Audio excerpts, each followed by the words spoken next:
अस्सलाम वालेकुम दोस्तों, इस किस्से के आगाज़ में हम देखते हैं कि बुरहान एक जगह पर खड़ा होता है जबकि उस्मान, उरहान और अलाउद्दीन पीछे से छुप कर देख रहे होते हैं। यहाँ पर उस्मान साहब उन्हें तरबियत दे रहा होता है और उन्हें बताता है कि बज़ंतीनी तीर अंदाजों से कैसे निपटना है और वो भी शोर शराबे के बगैर। आगे बढ़ते हुए उस्मान साहब उन्हें कहते हैं, बेटो सबसे अहम खामोश होना है। अगर तुम लोग शाख के ऊपर पाँव रखोगे तो वो तुम्हारा अंजाम होगा। आप एहतियात करेंगे, ठीक है जाओ फिर। ये कहते साथ ही उस्मान साहब उन्हें आगे भेज देते हैं और खुद खड़े होकर उनका जायजा लेते हैं। उरहान और अलाउद्दीन आगे बढ़ते हुए मुख्तलिफ रास्तों का इंतखाब करते हैं। आगे बढ़ते हुए अलाउद्दीन का एक सूखी लकड़ी के ऊपर पाँव आता है। उस लकड़ी की आवाज की वजह से बुरहान अलाउद्दीन की तरफ तीर तानता है, मगर उरहान एक पल भी ज़ाया किए बगैर उसको पीछे से दबोच लेता है। ये देखकर उस्मान साहब बहुत ज्यादा खुश होते हैं और आगे बढ़ते हुए कहता है, बेटो आप दो रास्तों में बट गए और आपने इसको उलझा दिया, माशाल्लाह माशाल्लाह। इस पर उरहान कहता है, हमें मालूम था कि हम आपको हैरान कर देंगे बाबा। फिर अलाउद्दीन कहता है, अगर हम में से एक गिर जाए तो दूसरा खंजर चला सकता है। इनकी महारत देखकर बुरहान उस्मान साहब से कहता है, माशाल्लाह मेरे सरदार, ये कुफार के साथ खेलने जा रहे हैं। तो उस्मान साहब कहता है, इंशाल्लाह वो इसी वजह से अपनी तरबियत से गुजर रहे हैं। चलो आगे बड़े नाजरीन, यहाँ पर सीन पलट जाता है। हम देखते हैं कि एक छोटे से हदफ पर उस्मान साहब निशाना लगाने के लिए तीर तान देते हैं। अलाउद्दीन और उरहान बिल्कुल उस्मान साहब के पीछे खड़े होते हैं और उस्मान साहब का छोड़ा गया तीर बिल्कुल निशाने के ऊपर जाकर लगता है। फिर उस्मान साहब कहता है, उरहान तुम आओ। फिर उरहान तीर मारता है जो हदफ के पास से गुजर जाता है। इसी तरह से अलाउद्दीन का भी तीर छोड़ा गया खता जाता है। इस पर उस्मान साहब कहता है, बेटो तुम माहिर तीर अंदाजों में जानता हूँ, लेकिन ये मुख्तलिफ है। आप छोटे हदफ को दूर से निशाना बनाएंगे, ये आसान लगता है मगर है नहीं। अब उरहान चलो मैं तुम्हें बताता हूँ। ये सुनते साथ ही उरहान एक बार फिर से अपने तीर को हदफ की तरफ तानता है और उस्मान साहब कहता है, करीब और अपने हदफ को देखो, हदफ पर तवज्जो और सांस लो और अपने हदफ से 5 हाथ ऊपर निशाना लो। जब आपको यकीन हो अपनी सांस रोको और तीर चला दो। ये सुनकर उरहान तीर मारता और बिल्कुल निशाने के ऊपर जाकर तीर लगता है। ये देखकर उरहान बहुत ज्यादा खुश हो जाता है और इसी तरह से उस्मान साहब अलाउद्दीन को तीर मारना सिखाता है और उसका तीर भी निशाने के ऊपर जाकर लगता है। अलाउद्दीन का भी तीर निशाने के ऊपर लगने के बाद वो भी बहुत ज्यादा खुश दिखाई देता है।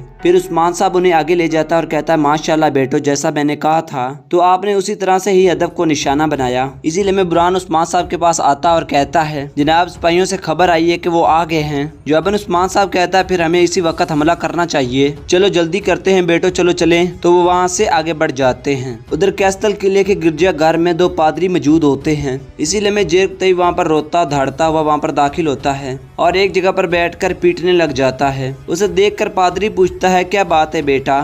जवाबन जेरतई कहता है, मैंने बहुत ज्यादा गुनाह किए। पादरी कहता है, बताओ मुझे बेटा, मैं इसीलिए यहाँ पर मौजूद हूँ, लेकिन पहले कभी भी मैंने आपको गिरजाघर में नहीं देखा। ये सुनकर जेरतई फिर से रोने की एक्टिंग शुरू कर देता है और कहता है, मैं गिरजा से गिरजा तक जाता हूँ, मैं अपनी रूह का इलाज तलाश करने के लिए जाता हूँ, लेकिन मैं उसे तलाश नहीं कर सकता। तो पादरी पूछता है, आपकी रूह को क्या चीज स्याह कर रही है? जवाबन जेरतई दरवाजे की तरफ देखता और खड़े होकर कहता है, मैंने बहुत सारे आदमियों को मारा, ईसाइयों को। फिर हंसते हुए कहता है, मुझे काफिरों को कत्ल करने में बहुत ज्यादा मजा आता है। ये कहते साथ ही जेरतई उनके ऊपर हमला करता है और पादरी बड़ी ही फुर्ती के साथ पीछे हट जाता है और पादरी कहता है, कलीसियाघर हमेशा आपके लिए कब्रे रहे हैं। तकफुर वेलिनेस ने कहा था कि तुम आओगे, इसीलिए मैं वहाँ पर बहुत सारे बाज़ंतीनी सिपाही पहुँच जाते हैं और जेरतई उनके ऊपर टूट पड़ता है और फिर लड़ते लड़ते कहता है, तुम सब लोग मुझे मारना चाहते हो, लेकिन तुम में से कोई भी मुझे नहीं मार सकता। इसलिए मैं गोरबस, बैसंगूर और कोनूर भी वहाँ पर पहुँच जाते हैं और वो भी जेरतई के साथ मिलकर बहुत सारे बाज़ंतीनी सिपाहियों को मार डालते हैं और मजीद बाज़ंतीनी सिपाहियों के वहाँ पर आने पर वो सब लोग वहाँ से भाग जाते हैं। उन्हें भागता हुआ देखकर पादरी कहता है कि वो भाग रहे हैं, उन्हें पकड़ो। ये सुनते साथ ही बाज़ंतीनी सिपाही उनके पीछे भाग पड़ते हैं। उधर हम देखते हैं अलचिचिक बेहोशी की हालत में अख्तमूर अख्तमूर पुकार रही होती है और अख्तमूर खवातीन और सिपाहियों के साथ अलचिचिक को तलाश कर रहा होता है।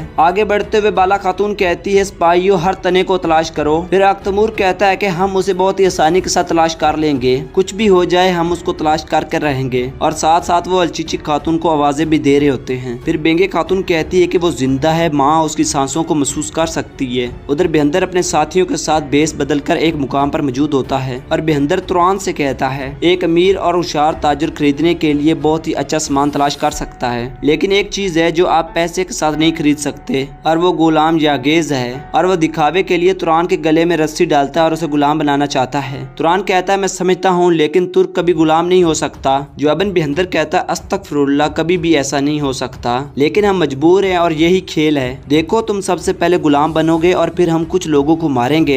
ये कहते साथ ही बिहंदर उसके गले में रस्सी डाल देता है। तो आइकुत पूछता है बिहंदर बे मैं चोर क्यों हूँ? तो बिहंदर कहता है ये एक सिर्फ खेल है, बस बाजार में मेरी थैली चोरी करना और तुरान भाग कर तुम्हें पकड़ लेगा और सब लोग देखेंगे कि ये कितना तेज और बहादुर है। फिर दो ताजर इसको मुझसे खरीदने आएंगे और फिर सबसे बड़ी जंग शुरू होगी। उस्मान साहब ने ये फर्ज मुझे सौंपा और चलो चलते हैं इस फर्ज पर। ये कहते साथ वो सब लोग आगे बढ़ जाते हैं और बाजार में पहुंचने के बाद बिहंदर बाजार का मुआयना करता है और फिर कहता है एक अच्छा ताजर बेहतरीन सामान लेकर आता है और इसी वक्त इसके मंसूबे के मुताबिक और आइकुत चोरी कर कर वहाँ से भागता है। बिहंदर गुलाम यानी तुरान को उसके पीछे भेज देता है और बाजार के सारे लोग उसको देख रहे होते हैं। बिहंदर बाजू फैलाकर बुलंद आवाज में कहता है चोरी चोर जन्नत में मौजूद मेरे बाबा, जब से मेरे जहाज बहरे अरब में मेरे डबोए, आपने कभी मेरी दुआओं को कबूल नहीं किया, इसलिए मैं तुरान आइकुत को लेकर वहाँ पर आता है। और बिहंदर बुलंद आवाज में कहता है मेरा गुलाम इस सोने का मुस्तहिक है। फिर तुरान आइकुत को मारने लगता है तो बिहंदर कहता है रुको, खौफ एक बेहतरीन सजा है,